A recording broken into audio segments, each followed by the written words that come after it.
boxing at its best. After 11 rounds, McCallum led on 2 of 3 scorecards. This old man wants your belt. The 12th round will be one to behold. Both fighters with something left in what has so far been a great fight. James Toney trying to pull it out of the fire. Lands the right hand over the top. McCallum wobbles to the ropes. Closing seconds now.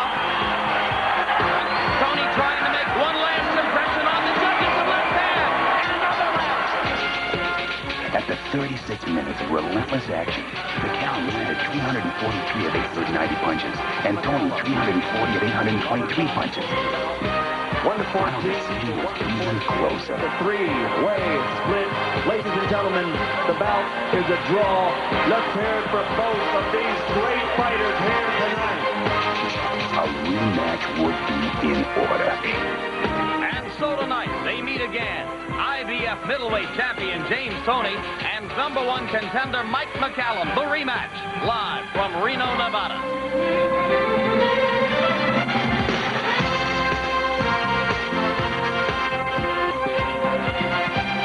Undefeated champion James Toney and veteran #1 contender Mike McCallum. A knowledgeable crowd filling the arena on a big night in Reno boxing. There has already been a brief abortive lightweight championship fight here. More on that later. Now the knowledgeable crowd gets ready for a battle between Toney, a rising superstar in the sport, and Mike McCallum, one of the sport's noblest and perhaps least properly appreciated warriors. Hello again, I'm Jim Lampley. Welcome back to HBO World Championship Boxing. As 78% of the respondents in our poll believe that James Toney deserved to have won the decision there, only 5%, 1 in every 20, believing that might fit for the 35-year-old, much more experienced McCallum to come back and fight 8 months later against a guy who gave him such a tough battle 8 months ago. Well, listen, in 7 years, we're going to have something big to happen on the calendar, a new century. We're looking for a good politician. We're looking for a great scientist. McCallum, he can be that great athlete to lead us in, the standard bearer for the future. If he mixes enthusiasm with it, he can do it. Well, he's certainly one of the reigning scientists of the sport of boxing, and he'll need all of his technical skills tonight against an angry young man, James Toney, a young man who, ever since his arrival on the spotlight scene in boxing, has seen the world as pretty much a confrontation between himself and his beloved mother and everybody else.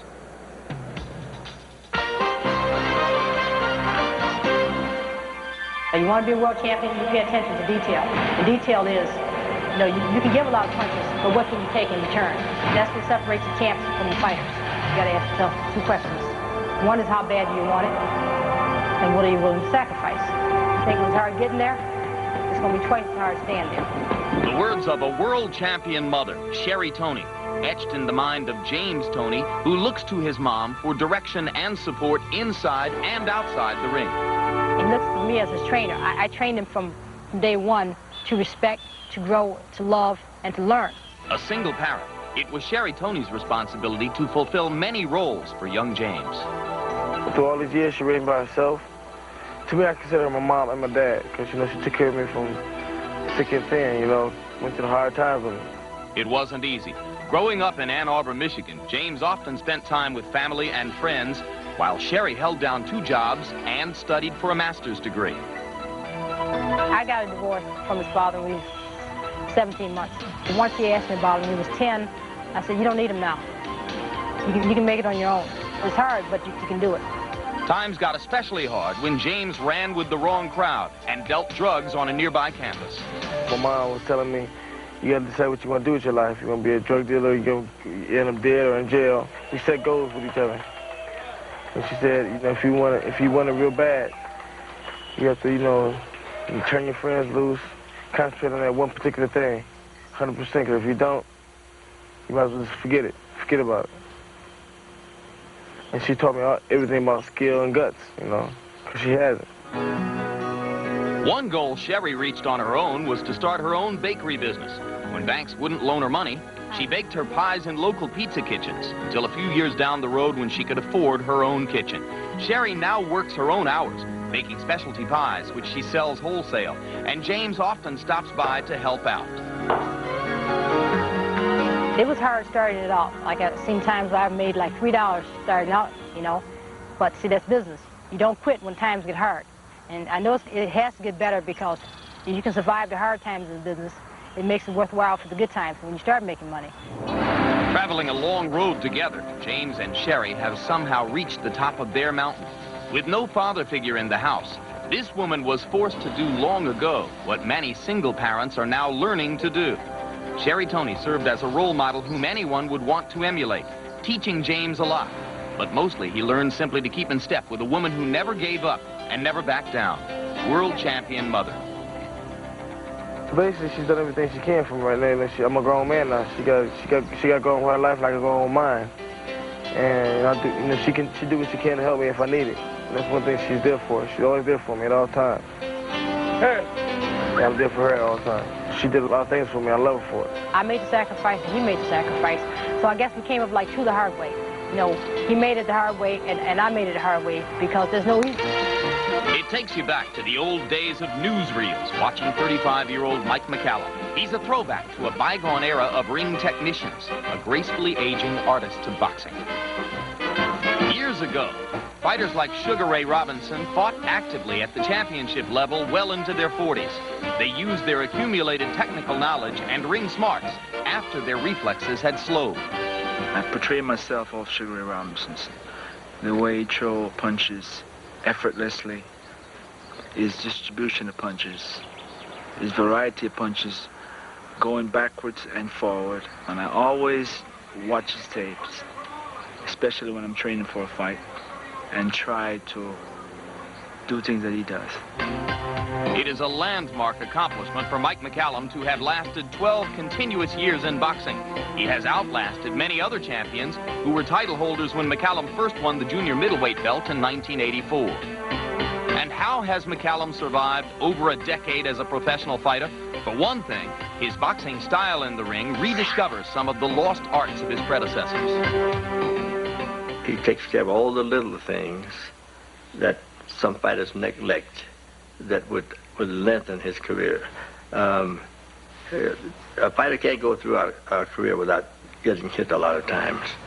But some fighters get hit solidly.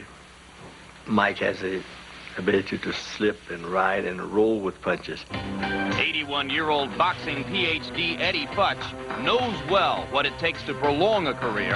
He teaches McCallum, here in the red shirt, subtle defensive details like arms and shoulders to block debilitating body punches. He's making the other fellow do most of the moving, and he does just what is necessary to get to his opponent. If he makes a punch miss without the use of his hands or having to step away from his opponent, it means he's always in perfect position. McCallum has found that a good offense with punches from all angles can provide a solid defense. Since his only defeat to Sumbu Kalambe, Mike has become more aggressive, throwing more punches per round with greater efficiency. If Mike McCallum can devise methods to endure in the ring, then surely he must take the extra steps he needs to last outside the ring. The daily 5:30 a.m. McCallum run is bone-wearying work for a 35-year-old, but the meticulous program Mike clings to has a purpose. I know this is what I have to do. I don't think about it. I just do it. You stop to think about it, then your mind may tell you. The week, Mike McCallum will reach age 36 in December of this year. The interesting thing about these numbers, Jim, 158 for Toney. He reached weight a week ago. He has the tendency, dangerous tendency, of training only to the level of his opponent, which is why he's had so many close fights. He's in shape tonight. Punch stat numbers, Larry, from their fight in December of 1991. Well, the interesting thing here is that they threw so many punches. 69 and 74 adds up to 4 punches thrown every 5 seconds. And the rules for tonight's bout. First a look at the jabs in the bout last December. Of course, McCallum throws more jabs, being more of the boxer. Toney landed. And he should be. This guy let him pull an old psychological trick on him. Round one, McCallum in the red trunks, Toney in the gold trunks. Toney defending his IBF middleweight championship against a man who gave up a middleweight championship, Mike McCallum did, rather than to give in to the WBA on its choice of an opponent for a defense. They wanted him to fight Steve Collins. He wanted to fight Toney instead.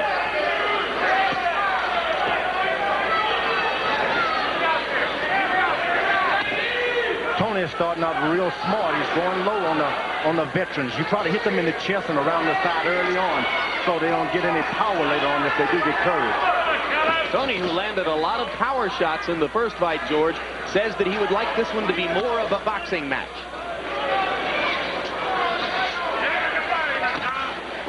And James is working behind the jab early, and as you pointed out, using the jab to go to the body, the chest and the belly.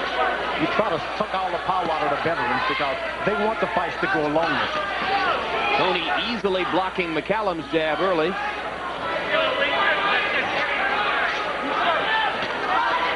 A lead right by Toney. Lead right hands were effective for him in the first fight.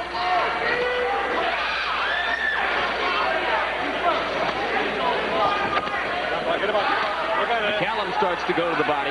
By his own admission, the body snatcher didn't go to the body enough in fight number 1 against Toney. McCallum should be careful and not to make this young boy mad too soon. He's trying to box. I let him keep boxing. Quick hands from Toney as he finishes inside with the right hand. And McCallum lands a jab. Toney retaliates in time.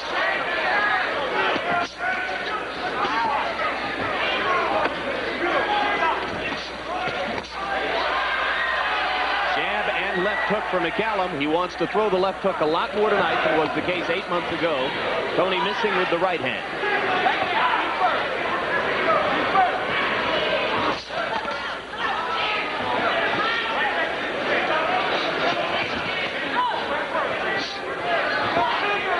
It's a boxing aficionado's delight so far. The two fighters standing, facing each other in the center of the ring, circling and using the jab to try to set up combinations.